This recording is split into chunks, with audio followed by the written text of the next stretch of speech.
All right. I think we're live. Good, great.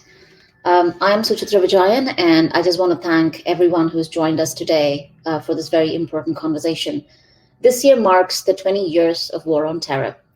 Drones, surveillance, illegal arrests, extraordinary renditions, torture, death, normalization of Islamophobia has wreaked immense havoc and caused irreparable damage to many Black, Muslim, and Brown communities across the world. But this violence did not start at the moment of 9/11. There's a long history to this violence. Today is also the Memorial Day in the United States, where American citizens memorialize their fallen soldiers. But we also have to understand that there's been no accounting of the real dead or the violence and the damage that is caused in Afghanistan, Iraq, and other communities that have suffered immensely because of the last 20 years of war on terror. Joining us today to set the last 20 years and the present in context are two of our brilliant guests today, Arnaud Mafille and Darryl Li. What we're going to do today is place the last 20 years within the historical context, but also shed light on the present. Pulse Project is a US-based organization, and in collaboration with Cage UK, we've been curating conversations, essays, and mostly creating ways for our communities to engage with what happened in the last 20 years, but also ways for us to move forward. I'm going to quickly introduce our guests now. Arnaud Mafille is the Director of Education and Training for Cage, a UK-based organization that advocates for due process, the rule of law, and conflict resolution in the war on terror. He has interviewed and assisted over 300 survivors of state abuse. His experience includes submitting complaints alongside the US military defense attorney for Afghan Guantanamo detainees and filing representations for victims of alleged crimes against humanity and war crimes committed in Afghanistan to the International Criminal Court.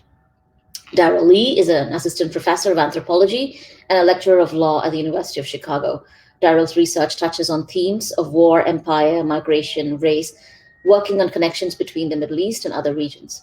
He's the author of The Universal Enemy, Jihad, Empire, and Challenges of Solidarity, an ethnographic study of jihadist foreign fighters who participated in the 1990s war in Bosnia, and based on long-term interviews and archival research conducted in half a dozen countries. Darryl is also an attorney who's licensed in Illinois and New York. Thank you so much for being here today. I want to start by putting this question to both of you. I want to start with the way in which the war on terror and the years following 9/11 have been reported, analyzed, and narrated without the benefit of history. I was wondering perhaps, Darryl, you could go first, and then Arnaud, you could kind of follow up.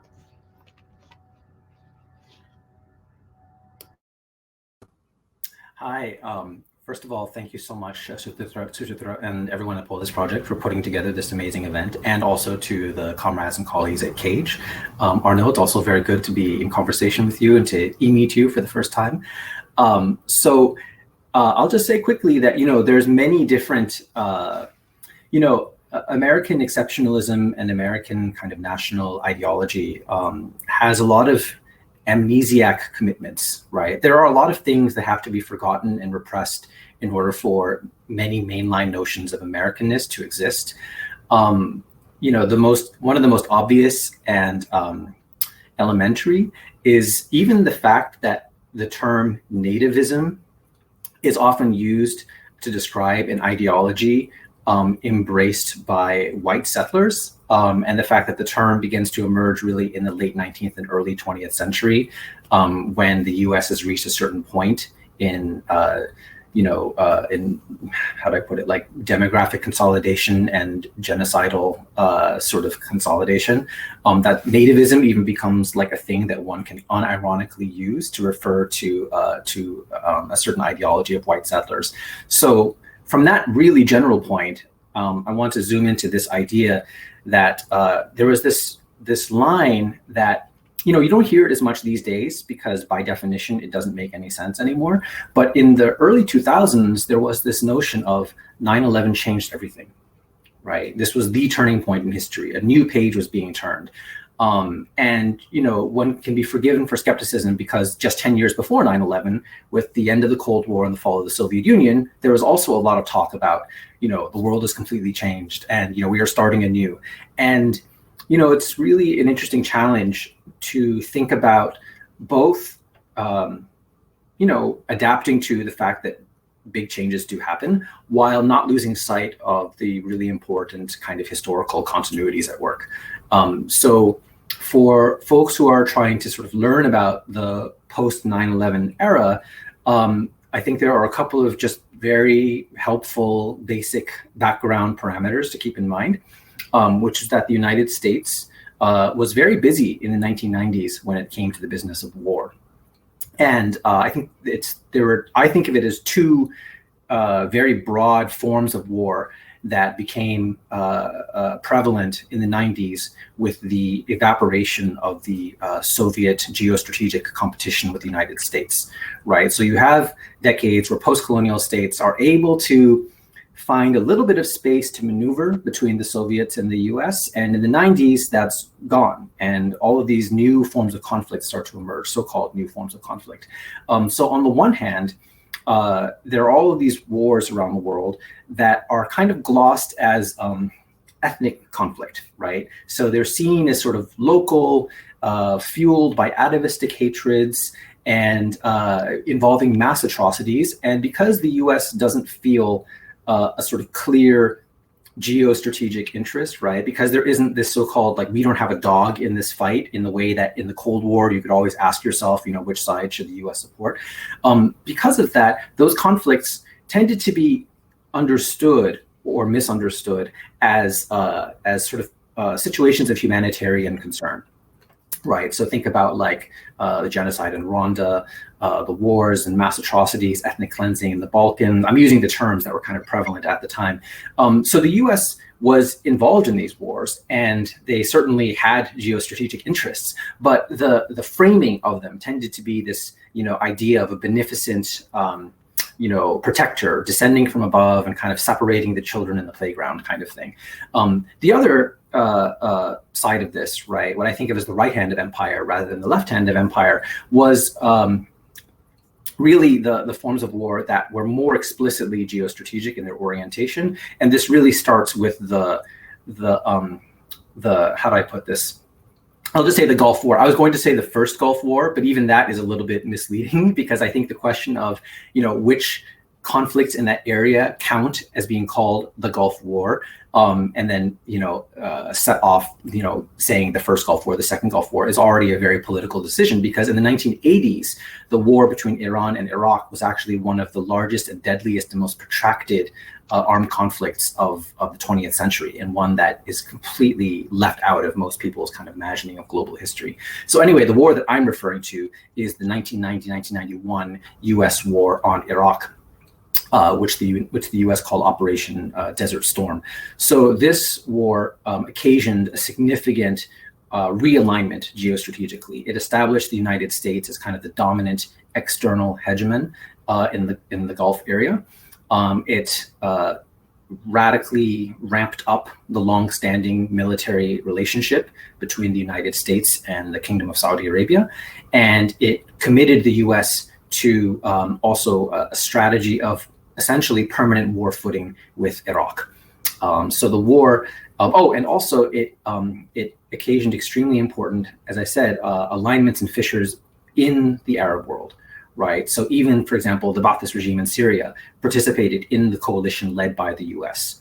And so the US was able to kind of re-scramble a lot of the prevailing alignments, to cement its relationships also with the Hosni Mubarak regime in Egypt, which, had been under Nasser, a counterweight to US influence, right? So up until really the mid to late 70s, you start having this alignment. So this war in 1990-91 really realigns this.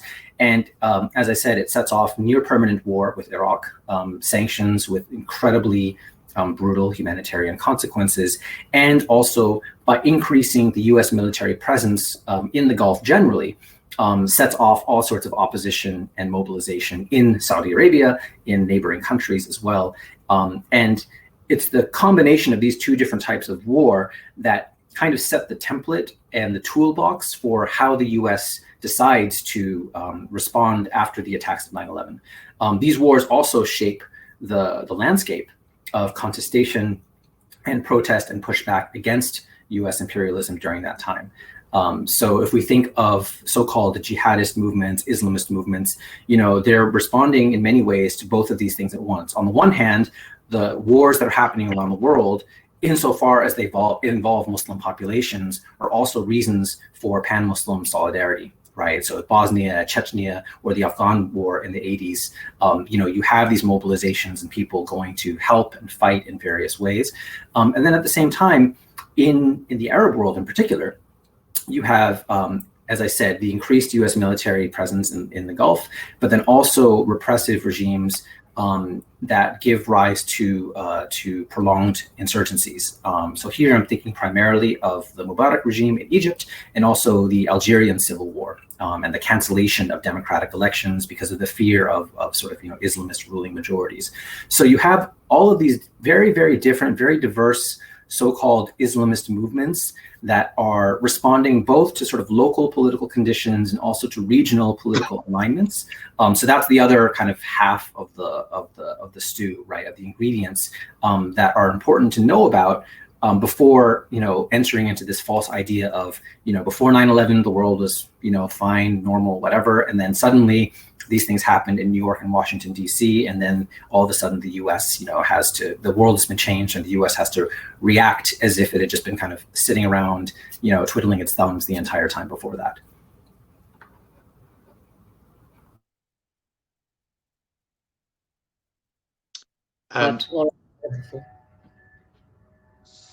So if I can just jump in, I think it's an extremely important point that, the point of this event is that history did not start in 2001. And we can go back a few decades before 2001, but we can also go back centuries before 2001. And it really, really helps to understand how the Western world has defined itself in many ways in opposition to the Muslim world. And there's a pattern which we find in the war on terror, which is that the Western world tends to claim a universal ideology, which it claims as moral superiority, and then goes out and seeks to impose it on others. If we go back centuries ago, the first example of that would be the Crusades, and George Bush actually initially called the war on terror a crusade. So what was the crusade? It was the Western world saying that Christianity is superior and we have barbaric Muslims who needs to be fought, and therefore we're going to go out and fight them, and in the midst of it commit all sorts of atrocities. The West later tends to reinvent itself, but still the pattern stays, where the West claims a superior ideology. So suddenly after the Crusades, religion is not much of a thing, especially in Western Europe. And suddenly we're enlightened. And again, we need to go out and we need to spread enlightenment. We're going to go to North Africa. In the case of France, we're going to go to Algeria, Morocco, Tunisia, and we're going to spread enlightenment. Again, in the midst of that, we're going to commit all sorts of atrocities. Then comes the World War II. Again, we've reinvented ourselves. We've discovered a new world order, the UN, the peace, etc., etc. And suddenly we get all these liberal wars, and really, so we started in the 90s with the Iraq and so on and so forth. But the post 2001 wars, they very much within this ideology of spreading liberalism through war. In terms of narratives, I'm very interested into how the representation of Muslims has impacted the way those wars have been solved.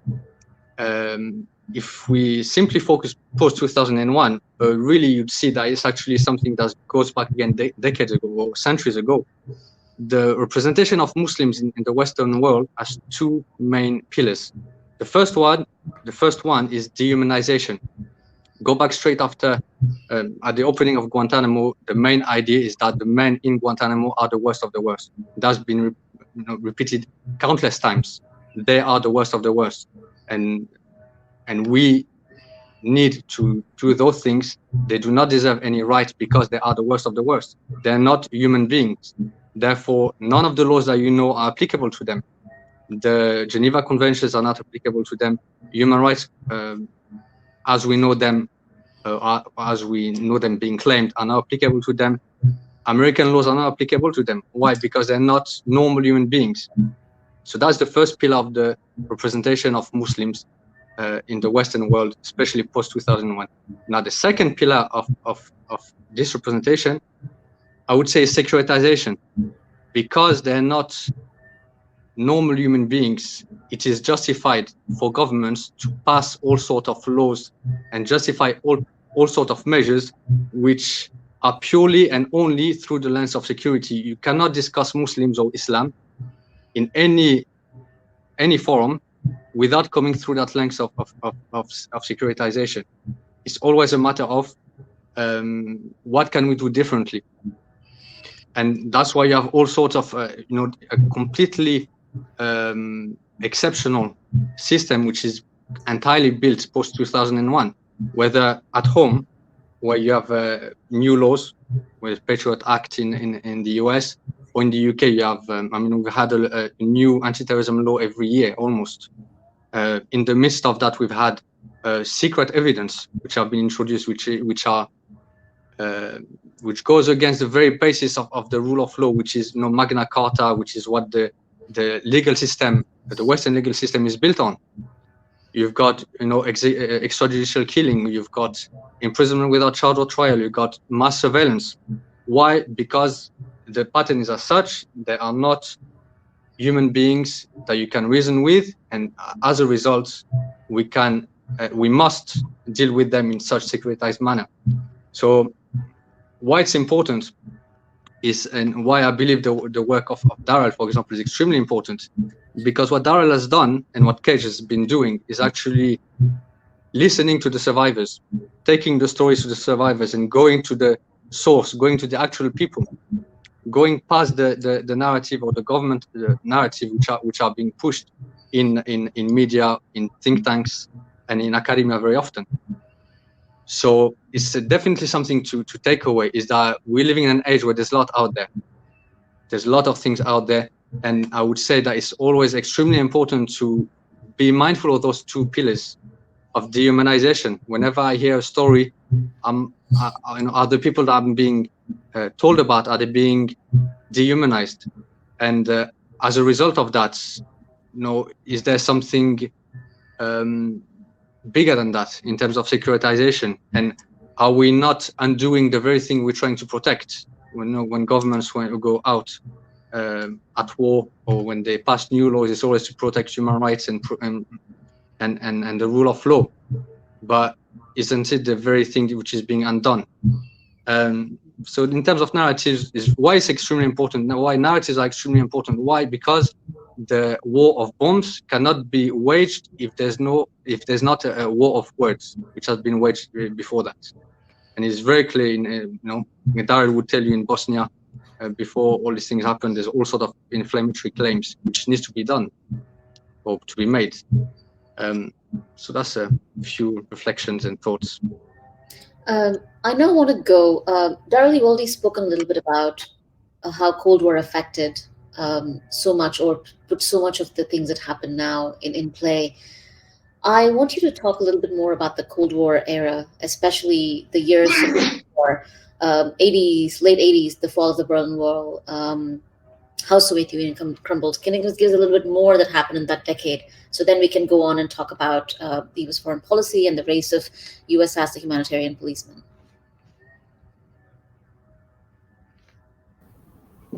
Yeah, so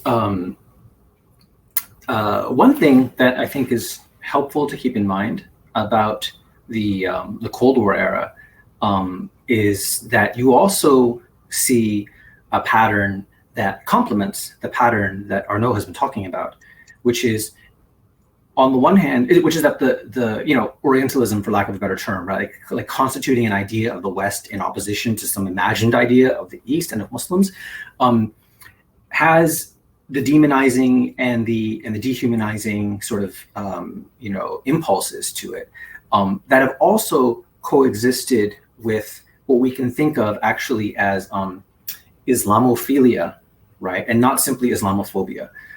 So, for example, this idea that, yeah, Muslims are backwards and fanatics and so on, but maybe there's some way that we can get some mileage out of this, right? So one of the most important historical examples of this is the declaration of jihad by the Ottoman Empire during World War I, which was strong. I mean, they were basically strong-armed into it by the German Kaiser, right? Because the Germans had this idea that if the Ottoman Empire enters the war on the side of the Germans and declares it a jihad, that all of the Muslim troops in the imperial armies of Britain and France will rise up, right? Which didn't happen. But, so there's this idea that, Muslim fanaticism can also be instrumentalized for empire, right? So you also see, for example, in the 1980s, the Soviet, the war against the Soviet Union, or the Soviet war against Afghanistan, whereby the United States was, extraordinarily supportive of Afghan sort of so-called Mujahideen factions, working with the Saudis and the Pakistanis, putting billions of dollars into this jihad. And the popular pop culture references to jihad and mujahideen in the U.S. in this time were pretty favorable, actually. So there's a James Bond film, there's a Rocky film, it's not Rocky, sorry, a Rambo film that, talk about, this term mujahideen actually enters the U.S. media discourse as a kind of, romanticized idea of Muslims or of certain Muslims as like friendly natives who's, and also this intersected with Cold War discourses around the place of religious freedom, right? So one of the consistent talking points against the Soviet bloc was, these are people who are atheists and they repress religious freedom, and good God-fearing American Christians and Muslims have this in common, right? So that discourse did exist, and the reason why I point this out is not to, defend the United States or to dampen the sort of the depravity and depth of their anti-Muslim commitments, but just simply point out the ever-present possibility of Muslim causes being instrumentalized and vampirized, frankly, by U.S. imperial agendas, right? Which is another kind of important, because the 9/11 moment, was in a way the pendulum swung so far for so long that people have tended to forget about the Islamophilic side of empire, but it didn't actually go away.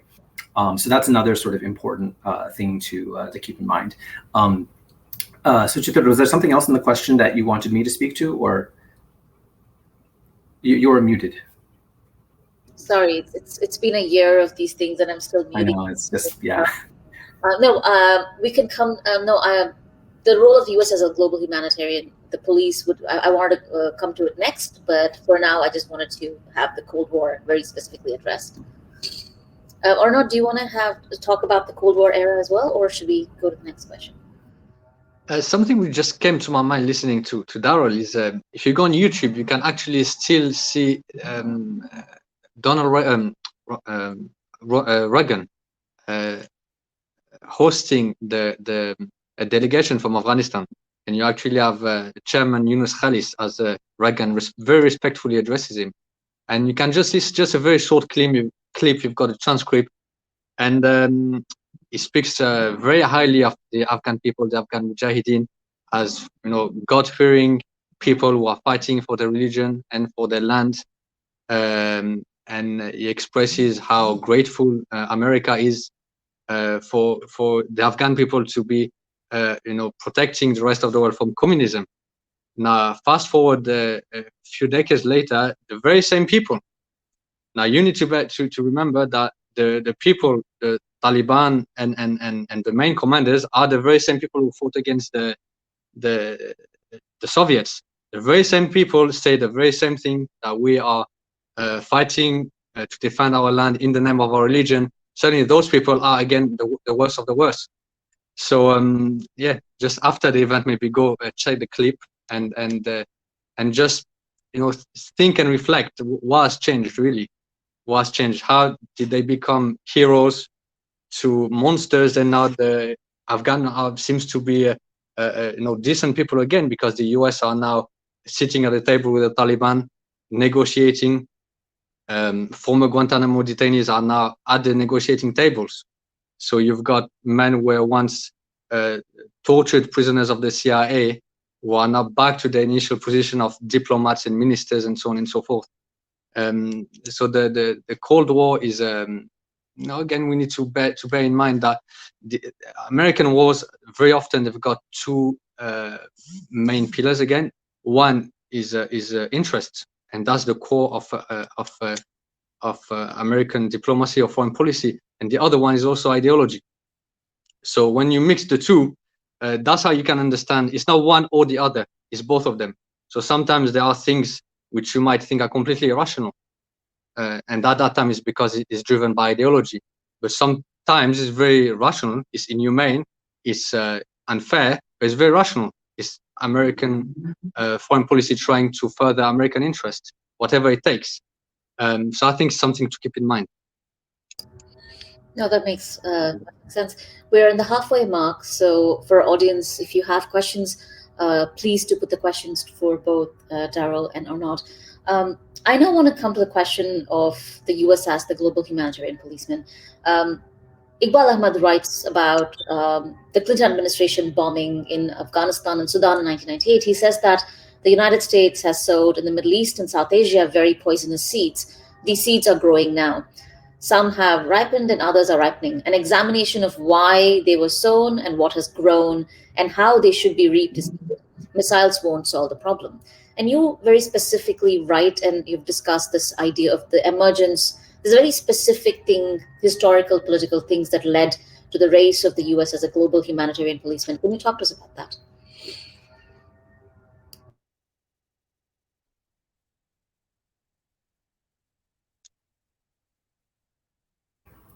Yeah, so so as I was saying earlier, the U.S. kind of had these different templates of warfare that it was playing with in the 1990s. And one of the things about the humanitarian warfare template, as I said earlier, it was often applied in relationship to conflicts where, the U.S. populace didn't necessarily feel super mobilized by or engaged in. And one of the consequences of that is that the U.S. U.S. military intervention had to be seen as low cost from the perspective of the populace, right? So the idea of like national sacrifice, sending troops overseas, the popular basis for that, the legitimacy for that was, really, really eroded in the post-Cold War era. So bombing became one way of furthering these agendas within these political constraints, right? So in the and this also was connected to the rise of precision bombing technologies that were really glorified, especially in the 1991 Gulf War, right? So the idea of the smart bomb, this is all sort of taken for granted today when it comes to the U.S. military, but this is a relatively, really just the past 30 years development, this idea that going to war was not necessarily a national mobilization that the entire country had to sort of pitch into and consider sacrificing for whatever, but rather that war could be safely left to a small number of experts kind of doing their own thing, right? And they could be trusted to sort of manage the rest of the world while, the US middle class could forget about its own serious loss of economic bargaining power because of the expansion of credit-fueled consumption patterns, which is a discussion for another day. So cruise missile foreign policy, really became a very, very tempting tool for the U.S. during the 1990s. And that's why when the U.S. embassies in Nairobi and Dar es Salaam were bombed in August 1998, the U.S. response was to fire cruise missiles at alleged al-Qaeda training camps in Afghanistan and also at a pharmaceutical factory in Khartoum in Sudan that was allegedly somehow connected to Osama bin Laden. And the symbolism here was very deliberate, right? The US said, we had two embassies hit in two different countries, so therefore we must hit targets in two different countries and on two different continents, right? And it was actually called Operation Infinite Reach. So, you have this idea where both Al-Qaeda and the U.S. in very, very different asymmetric ways were trying to strategically engage each other in different areas, right? To say, no, we're not fighting a war in a particular place, but rather the war is our chessboard, right? So scholars like Faisal Devji and Mohammadou have kind of talked about different aspects of this. And it's funny, it is it kind of played into this idea in the 90s that again, history is over, we're in a totally different world, we don't have normal wars anymore, everything is all video games and images, right? Thinking of people like Baudrillard, which of course is totally not true. And then after 9/11, the idea of yes, high technology violence is there, but also the so-called the gritty kind of warfare, hand-to-hand combat, and the ideas of sacrifice, and also just visceral vengeance, were awakened more after 9/11, right? So you have in the US people saying, look, we can't just use advanced technology to police the natives around the world. We have to get our hands dirty as well, right? I think the extent to which there was popular legitimacy even for that is also something that can be questioned, because the US has not had a draft in a very long time. And the burdens of military service are, not evenly distributed across the population. But anyway, that just, as a basic idea, I think the humanitarian policeman thing was really important, because it did give everyone it kind of got everyone used to the idea that war could be done on the cheap, right? On the cheap to the United States, not to those, of course, who are experiencing sort of imperial violence. Arnaud, would you like to respond, or shall I go to the next question? Actually, I'd just like to draw on the very last point that Darryl has made, is that there's a great difference of perception between the Western world in what the wars, what are they, and for those who are the receiving end. So the humanitarian war in Iraq, whichever we're talking of, first, second, or I'm lost as well. But in the 90s, 500,000 children were starved to death, and Albright very infamously said that it was a price worth paying. Likewise in Somalia, when the US intervenes in Somalia in the 90s, that's sold as a humanitarian mission. It ends up being a very political mission, and we all know about the movie Black Hawk Down, and these very, very shocking images of US soldiers being dragged on the streets of Mogadishu. But for the locals, it's a very different experience, because thousands of Somalis were shot on during that operation. So a think 18 or a number of American soldiers were killed during the operation, but thousands of Somalis were killed in that operation. And that's very important to understand the build up to 9/11. Why? Because you need to understand the context where you have a genocide in Iraq. I mean, the number of people we're talking about is genocidal numbers. So you have a genocide in Iraq. You have this horrible operation in Somalia. You also have all this genocide in Bosnia, what's happening in Chechnya. So the message which is sent is very, very violent. On the opposite side, the space for peaceful dissent is completely shut down. And I'll give you two examples. Darryl has mentioned Algeria. In the 90s, you have a very popular Islamic movement, the FIS, which is extremely popular, wins election, is about to come into power. The response is a coup, cancellation of elections, and a civil war. You've got torture camps which are being opened. You've got civilians, thousands of them being killed. Okay, and that's supported by Western countries, especially France. Likewise, if you travel to Saudi Arabia at the same time, you've got what is called the Sahwa movement, largely in opposition to the Iraq war. So when the US starts to talk about invading Iraq, you've got a number of Islamic scholars, extremely popular scholars, and today they're back in prison. But back in the 90s, they were like rock stars. for if I can say that for the Muslim world in terms of preaching and they created a movement, peaceful movement, which presented a letter of demands to the Saudi government or the Saudi regime, which demanded a number of reforms. Some had to do with foreign policy. They did not want the U.S. to come to the Arabic Peninsula because they regard it as a violation of Islamic law, and they regard it as a way of colonizing the Arabic Peninsula. And they demanded reforms within the country, independent judiciary, independent scholarship, Islamic scholarship. Now, the response which was given to this peaceful movement of reform against was a very violent one. So all the leaders were arrested, tortured, and thrown in prison, and the movement was shut down. So you have these two things which are happening all at the same time. You have space for peaceful dissent completely shut down in the Muslim world, whether in Algeria or in Saudi, you could say Iraq, you could say Egypt, you could say Jordan, same pattern, and at the same time, a very violent genocidal type of wars. So that's very important to understand the build-up to the bombings of the embassies and then to 9/11. Is that it's almost as if the message that was sent is that there will be no way for Islamic movements to have a voice in the Muslim world without it being violently crushed, and the repercussions will be on all the people of that country. And that's extremely important to understand. Why? Because in many ways we are reproducing the very same pattern.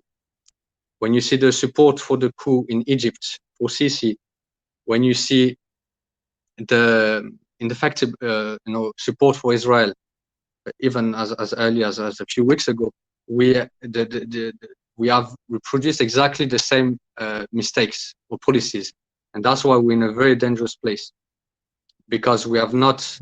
There's a saying that I like a lot from Sultan Abdul Hamid, which is one of the last caliph of the Ottoman Empire. So it's not history that repeats itself; it's the mistakes, and we truly need to bear that in mind. Arnaud, the next question is for you. And I want to look at the recent essay that you wrote for Cage, where you go back and look at Mullah Omar's work, but also you cite him extensively. And then based on him, you kind of analyze the piece. Here you're quoting him, you say the US should step back and review its policy. It should stop trying to impose its empire on the rest of the world, especially on Islamic countries. And then you say that over the years, this argument has gained traction.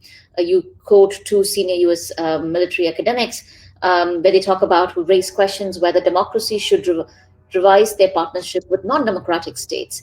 Let's say support for autocratic regimes breed more terrorism. Tell us a bit more about why you wrote the essay, but also this important moment of the role of foreign policy, but also these shifts that are happening. Okay, so this essay that you're referring to is on the Cage's website, so you can go at cage.ngo and you can read it. And it's really a reflection on one of the very few speeches of Mullah Omar, translated in English. And again, it's the same idea that we need to go to the sources and we need to listen to people. Now, a tendency that we have in when it comes to these conflicts is we do not listen to the other sides, and we do not take what they're saying at face value. For example, Tony Blair is said very famously, and famously again, that those people, i.e. the Muslims, they have nothing no reasonable demands that you can negotiate on. Okay, so from the get-go, we are sold the idea that they have nothing to negotiate on. They're just monsters. They hate us. And actually, when you look into first-hand sources, you realize that actually they tell you exactly what they want. All these groups, or most of these groups, they tell you exactly what they want. And that's why I wrote this essay reflecting on the words of Mullah Omar, because in many ways they came true. They came true. And one point which he makes is that he put it in a very interesting way. He said that America created the evil that is attacking it through its foreign policy. Now, what I find very interesting is that Michael Scheuer, who was a former head of a CIA unit which was in charge of hunting bin Laden down, actually makes the very same points. He says that we need to be honest with the American public. Those people, they've attacked us for a number of reasons, and he lists those reasons. And number one, support to Israel and support to the crimes that is committed by Israel by the US. Number two is foreign policy and invasions of Muslim countries, and in that time it was Iraq mainly. Number three is a support for autocratic regimes. Okay, and you find that those three points actually are very valid today. Nothing has changed. We're in a very, very similar position. Now, there's been two changes. Number one, after 20 years of failure, because we have to say that the war in Afghanistan was a failure. The war in Iraq was a failure. The war in Somalia is a failure. So all those wars have failed. They've made countless victims at the receiving ends. And we actually, so much so that we don't even know. And that's the point of dehumanization. If you try to look for the exact numbers of people who have been killed in those conflicts, you'll find exactly how many American soldiers, British soldiers have been killed. When it comes to those at the receiving end, at best you'll find an estimate, and you'll find that it ranges between 400,000 to 1.5 million. Yeah. So how are we counting? And we're not counting, because again, they're not human beings. They're not human beings like others. But because of those failures, because of the trillions of dollars which have been thrown into propping corrupt regimes, whether it's in Kabul, whether it's in Mogadishu, whether it's in Iraq, I mean, it's documented. I mean, you can read the Afghan papers, which have been published in the Washington Post by the US admission, by the US accounting. In a particular year, for every $10 which went to the Somali government for aid, 7 never made it to the coffers. It went to the pockets of officials. So as a result of that, and I have to say also as a result of Donald Trump's presidency, the idea that we need to end the forever wars gained some traction, but it didn't really take off fully. But one thing which is very worrying is the expansion of the war on terror rhetoric, which before used to be, to a large extent, restricted to the Western world. Now you find that if you go to India and the Modi regime, if you listen to the justifications of cracking down on the Muslim minorities, you find that it's all war on terror stuff. If you listen to the Chinese justification of the crackdown or the internment in camps of the Uyghur people, you find that's exactly the same justification as the US back in 2001. They are the worst of the worst. We need to protect ourselves, and we have to do what we have to do. And that might take some extraordinary measures.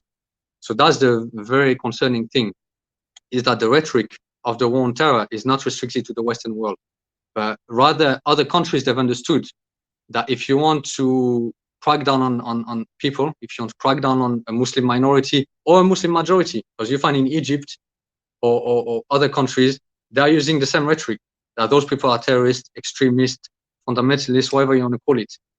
And once you've thrown that word, anything goes. Anything goes. So that's foreign policy was extremely important, and it's even more so now. Even more so now. Again, for our listeners and our audience today, please share questions. I just have a couple more questions, and we'll open it up for the audience. I think the questions are beginning to come in. I want to talk about the two issues that are left that I really want to discuss. One of it is looking at Guantanamo, what happens and what's the existence of Guantanamo, and of course, what happened in Abu Ghraib. Often, even within the U.S. mainstream, these two spaces have been again spoken of as exceptional spaces. As even if you see the Abu Ghraib trials that happened later, they were seen as bad apples. There was a book that was written, it was called The Lucifer Effect, that was kind of trying to say that this is good people who just did bad things.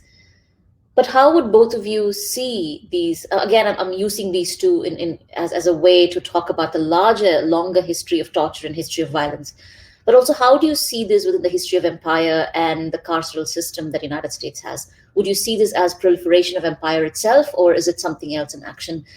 Darryl, perhaps you can go first, and then Arnaud, you can follow.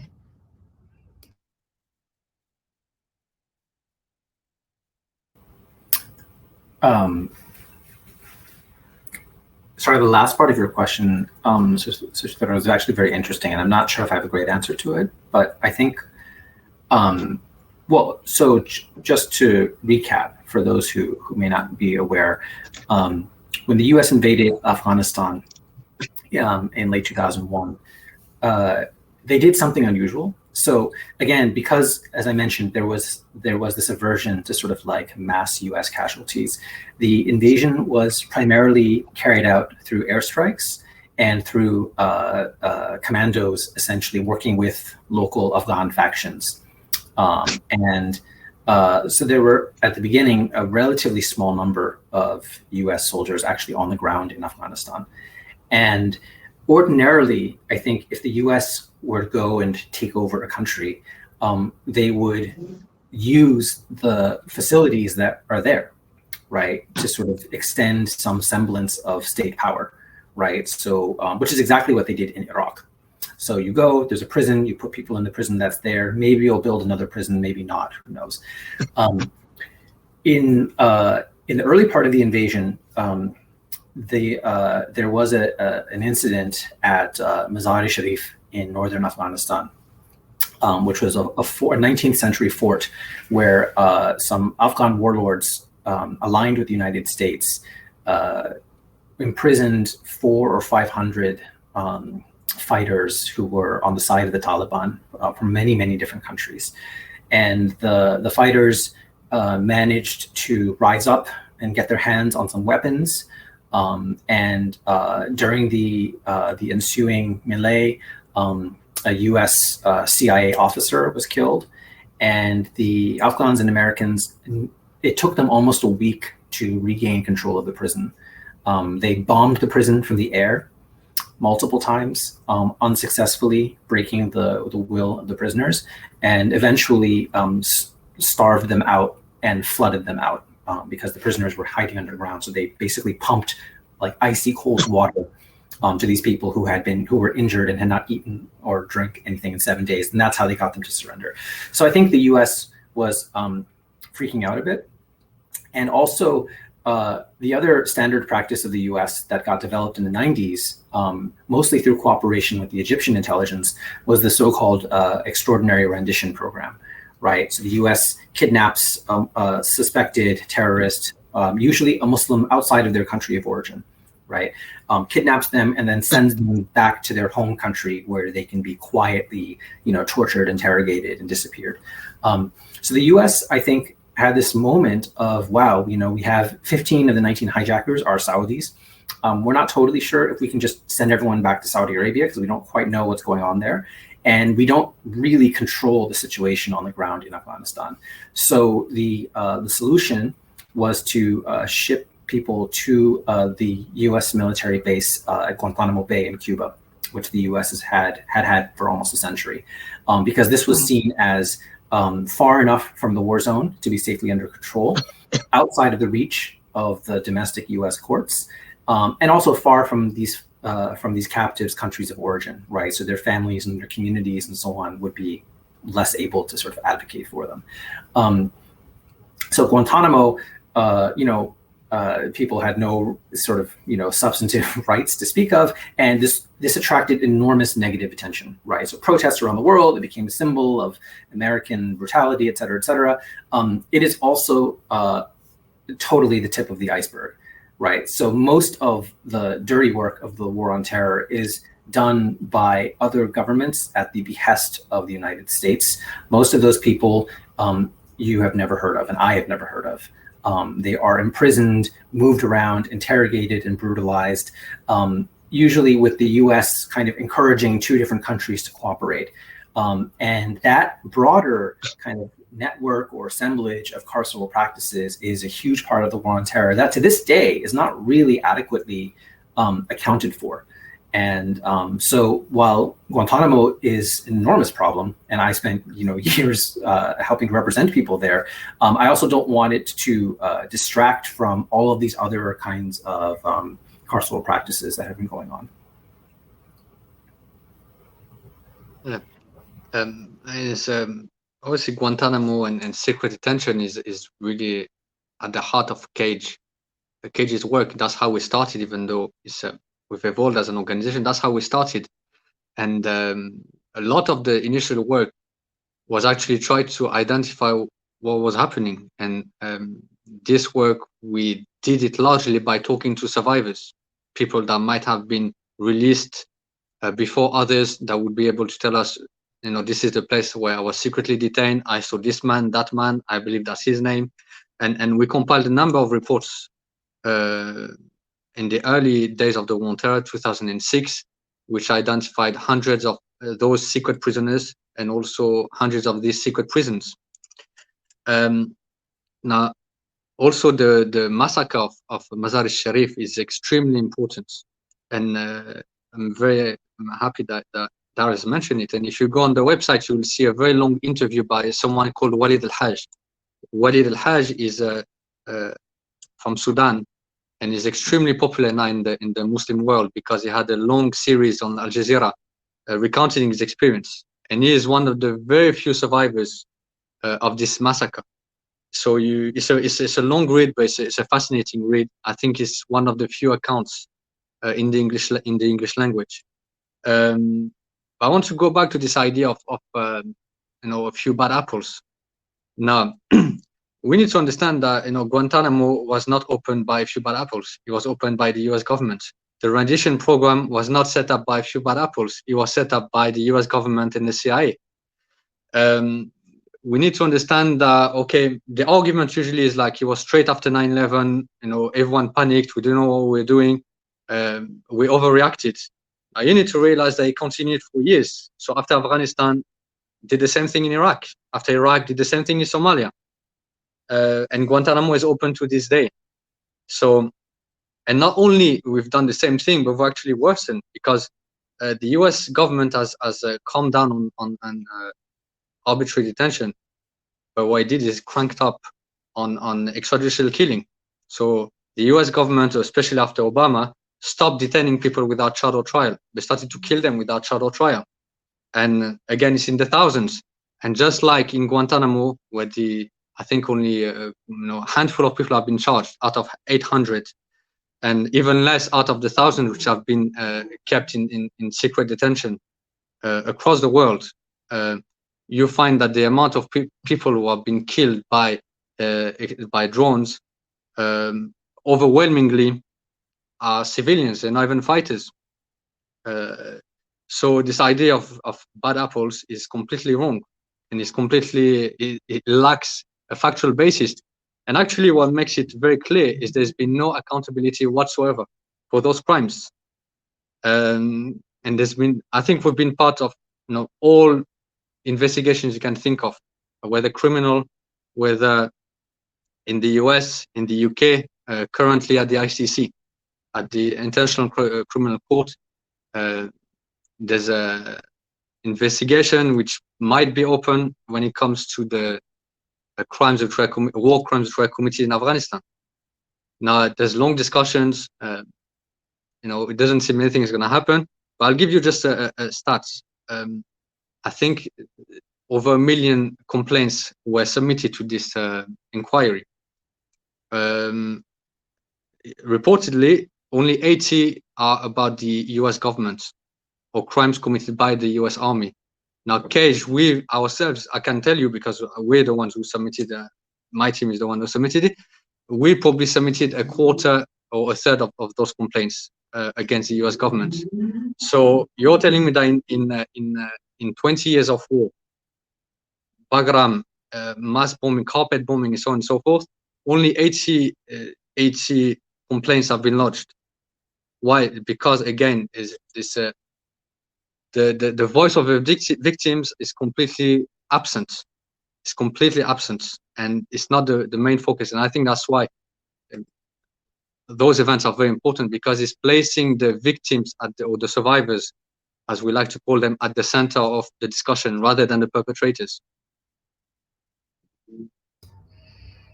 Well, I'm going to start. Can I just quickly add one thing that I forgot to mention? I'm so sorry. I think it's also, again, we can't stress this enough. All of these debates around, like, was it a few bad apples? Was it not? What was the U.S. doing? I mean, it's, for me, part of what's so crazy making about it is that we are talking about a country that, even with its own citizens inside its country, created a carceral regime unprecedented in world history in its scope, right? Which is deeply, deeply racialized and specifically anti-Black, right? So, part of what was frustrating about a lot of these debates in sort of the human rights circles in the 2000s was that there was often the idea that Guantanamo and these war on terror practices were problematic because they were exceptional. They deviated from an expectation that America was a country of the rule of law, et cetera, right? Which, is a narrative that does a lot of violence to anyone who actually knows what happens every day, right, in the jails and the prisons inside the United States against people who theoretically enjoy the full benefits of citizenship, right? So, and there are, of course, deep connections between these, right? So there's the very well-known case of Richard Zuley, a Chicago police officer, right, implicated in the torture of many people, especially Black people here in Chicago, who did his Naval Reserve duty as an interrogator at Guantanamo Bay. And we know about this because, I don't know if this came up when you guys had Mohammed Salahi on for your discussion earlier, but the ways in which regimes of white supremacy and state violence operate, in different ways, right, but are traveling and connected across regions, inside the territorial boundaries and outside, is also deeply, deeply important to understanding this overall situation. No, absolutely. There are also more, even Abu Ghraib had many of the police officers who were working in US prisons who then later go on. So what I'll do is I'll quickly start putting the questions. We have a question from Samira Ibrahim, who says, how can anthropological approaches, methodological and theoretical, help us understand the war on terror in historical and contemporary perspective? I think that's for you, Darryl. I wrote a book, so there's that.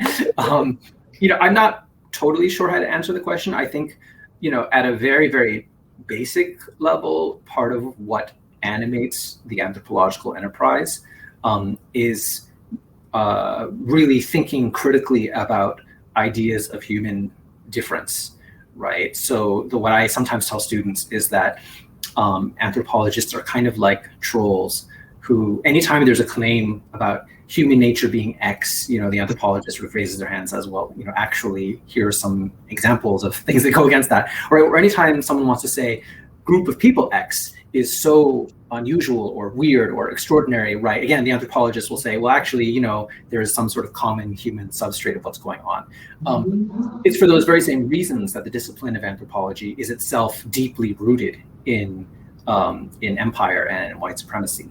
And not just in a sort of like, before it was bad and now we're all woke mode, right? Even today, anthropology in the United States is deeply implicated in all sorts of scandals, right? So for folks who may be aware, it recently emerged that some anthropologists in the US had unethically and probably unlawfully held onto the remains of Black children who were murdered in a police bombing in Philadelphia in the 1980s, and used the remains as props in a teaching video, right?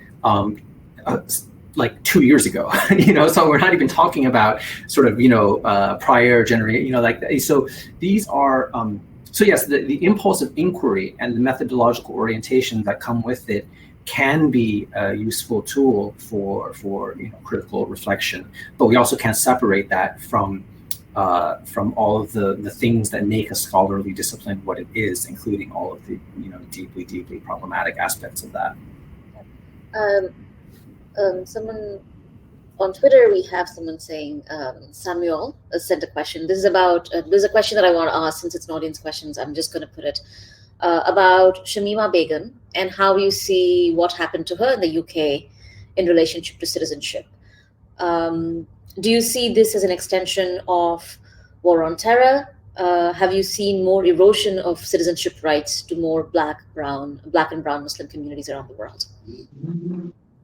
Okay, so Shamima Begum, for those who don't know, is a young girl who left from East London. She's just 15 years old, and she traveled to Syria. Eventually, married into someone who was with the ISIS. She is now, so it was a national case. Everyone heard about those three young girls, 15 years old, who essentially ran away from home and traveled to Syria, young kids. And the government, police made commitments after there was a scandal, because there were many failures. There are many failures. Actually, there are many failures in the things that we actually dealt with aspects of the case. So eventually the government made commitments, or police made commitment, that these girls will not be prosecuted. Eventually, those girls, or at least one of them, re-emerges in a camp, in a camp in the Kurdish areas in Syria and Iraq. And suddenly, the British government removes her citizenship. So remember that someone who was 15 years old when she left, now she's a very young adult. 3 children died. So she had 3 children. They all died, and one of them died in that camp. So it is completely an extension of what we've seen before. Why? Because the citizenship deprivation is something which was not very used in the early days of the war on terror. It's hardly used. It was used actually a couple of times against one Guantanamo detainee, and also Abu Hamza, a very famous preacher, actually ended up regaining his British citizenship. And yes, we've seen a huge increase in citizenship deprivation. Now, why is it a problem? Number one, it begs the question, what does it mean to be British? Why? Because your citizenship can only be removed if you're eligible to another citizenship. Not if you have another citizenship, if you are eligible. Now, being eligible means that one of your parent or grandparents is of a foreign descent. Okay? So inherently, it is a racist legislation, because it can only affect people who have some kind of foreign descent. Okay? You can be, if you are born and bred, English, this legislation cannot affect you.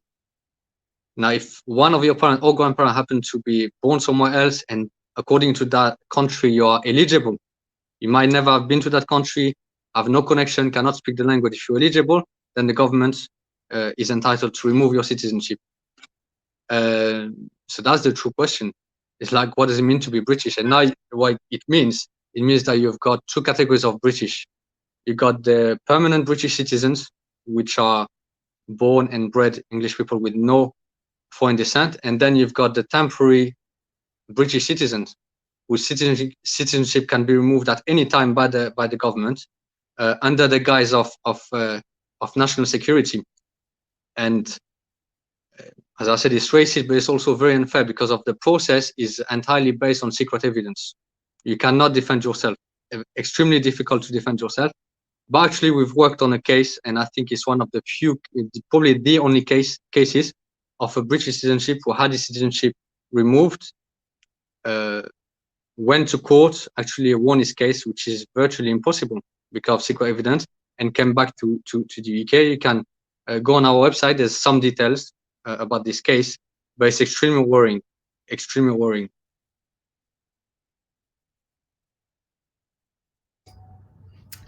Darryl, would you like to add to this in terms of what you see happening with the United States?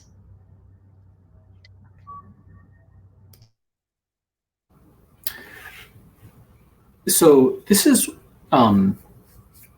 one of the areas, one of the few times where it seems like the EU practice has actually been a lot more problematic than the US practice.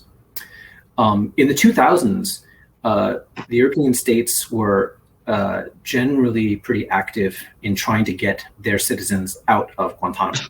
And citizenship as a category, it mattered, right, in various ways. And I think in the past, with the rise of ISIS, there's been this shift where I think the European states have a lot more demographic, racial, and class anxiety about their Muslim populations, and also because of the geographical proximity to Syria, both with refugees and also this idea of folks going off to fight, that has animated this, the sort of racist practices that Arnaud has described very clearly. And you haven't seen as much of that in the US. I think the anti-Muslim racism in the US has manifested actually in different ways, right? So with the Trump travel ban, it was very much directed against non-citizens rather than current citizens. And there's a lot to be said about thinking through how the logic of the war on terror has shifted in the past 4 years inside the United States. There are developments that on the one hand, superficially seem like progress. I think that Trump has sort of, with the pushback to the Muslim ban, in a way, it shifted it. The consensus between kind of the Democrats and the Republicans for a long time was to be anti-Muslim in practice, but to still pay lip service to some notion of non-discrimination. Trump throws that out the window and renegotiates the bargain, right? And it actually forces some liberals to more explicitly reject anti-Muslim language. None of this actually changes the foreign policy of the United States, right? So I want to be very, very clear that this is a story of continuity. I don't want to, please don't misunderstand me as saying the war on terror is over or that everything is fine now. Absolutely not the case. But I think that one development is that during the war on terror, many of the, how do I put this? Anti-Muslim violence and imperial violence, I think, was a very important safety valve for racial antagonisms on the right and in the center and even on the left in the United States.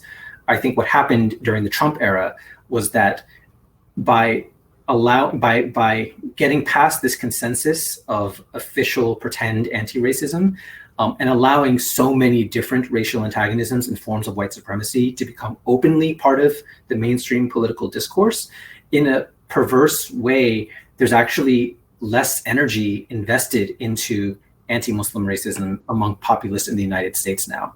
Not because they're any less against Muslims, but because they can actually also express all of the things they've wanted to be saying about Black people, about Latinos and whatever, so on. So, the landscape for these things has changed and has reconfigured a fair bit in ways that I think also require us to rethink some of the strategies of opposition and counter mobilization as well. Thank you for that. We are well past our 1 hour mark. I want to thank both of you for being a part of this conversation. But before we end, I would like some concluding remarks from both of you. One of the reasons that we wanted to start these conversations is because we realized that kids who were born on the year of 9/11 are now 20. And in some ways, as someone who engages with them, who teaches them, who encounters them, you feel this lack of knowledge. They don't understand what happened. And one of these things was to kind of re-engage and reanimate these conversations. So as concluding remarks, I would love for both of you to perhaps say ways for us to not only educate and engage, but ways for us to move forward. And then we will close this conversation up. Okay. You asked earlier a very interesting question to Darryl. You asked the link between Guantanamo and the American carceral system. And I think the best way to put it is that Guantanamo is the American legal system without a mask. That's really what it is. If you go to US mainland, you've got rights and laws and courts, but you've got bargaining pleas, you've got lack of representation, you've got all of that. You go to Guantanamo, you've got none of that. So when you go to the mainland, you have it on paper. In reality, it's a very different story. Guantanamo Abu Ghraib is America without a mask. And for Muslims in the Muslim world, it is the face of America. That's the only face of America that he has seen. He has seen none of the human rights, none of the rule of law. He has only seen torture and bombings. So that's the first remark. Is the war on terror is not a mistake or a glitch in the matrix. Actually, it's a continuation. It's a continuation. Now, to end on with a bit of hope, I think what is happening currently in Afghanistan and the peace process which is happening there is extremely important. We need to remember that the invasion of Afghanistan is the beginning of the war on terror. Now, we are in a situation where the US government is negotiating with the Taliban to end the conflict. So we are essentially turning a page.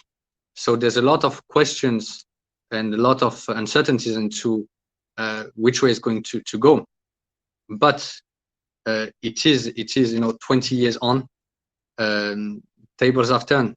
The very people that the US have been fighting with are now negotiating, and that why is very positive, because it shows that actually a lot of it could have been avoided, but actually there's no way out of conflict except dialogue. So it's either complete annihilation, which is, as we've seen, it was impossible to have a military victory in Afghanistan or Iraq or in Somalia, or it's dialogue. And it needs to be recognized that the people that are receiving any of our bombs, they do have demands, they do have legitimate aspirations, and they do have a worldview which might not be the very same. It might not be a Western liberal worldview, but they have their own worldview. It's generally speaking accepted among themselves, and it's perhaps time that we accept that not everyone sees the world through the same lens, and that faith is important to some people, and that they want that faith to be part of their daily life, including when it comes to governance. So I think what's happening in Afghanistan is extremely important, and it will have ramifications in other conflicts. If it is successful, if the US government manages to not only withdraw, but end the conflict in Afghanistan through dialogue and negotiation with the Taliban, then it gives hope to other places where actually we can see it already. If you go to the side, if you go to Mali, there's been Islamic groups, fighting groups, which are actually Al Qaeda, which have said we are ready to negotiate with the local government. We only have one. We have one demand: is the withdrawal of French troops. After that, we're ready to dialogue. And there's been, likewise, there's been efforts by the Malian government when it comes to exchanging prisoners and so on and so forth. So what's happening in Afghanistan has had an impact, you can say, in West Africa, and hopefully it can have an impact in the rest of the world. But that's only if there's a change in mindsets.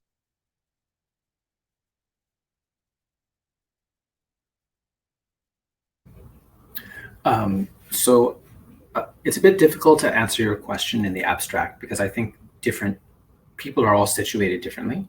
I certainly relate to the feeling of aging and having students who are born after these events, and and sometimes I'm reluctant to give advice because I feel as if our generation failed, actually.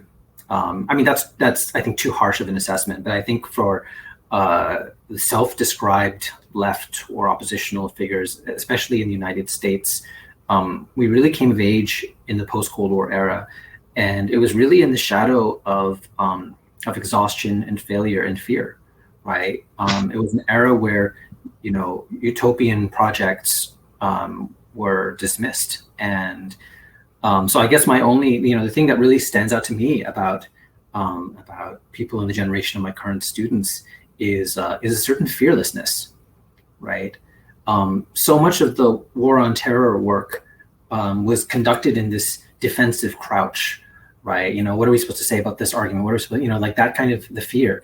And I think even outside of the war on terror conversations, the fears of being labeled, as a communist, as this and that, also were such a structuring condition for so much of the critical work and organizing, at least in the United States, since the 1990s. So I think, yeah, it's just really hard. And then, of course, when we talk about the debates around Palestine, right, the fear has always been there. And, it's not entirely irrational, right? There are reasons to be careful. There are reasons to be mindful. But I think the starting point of fearlessness, right, or of a commitment not to be constrained by fear is something that's very encouraging with sort of people who are coming up now. And yeah, one that I just, hope will continue to spread and to guide us all forward.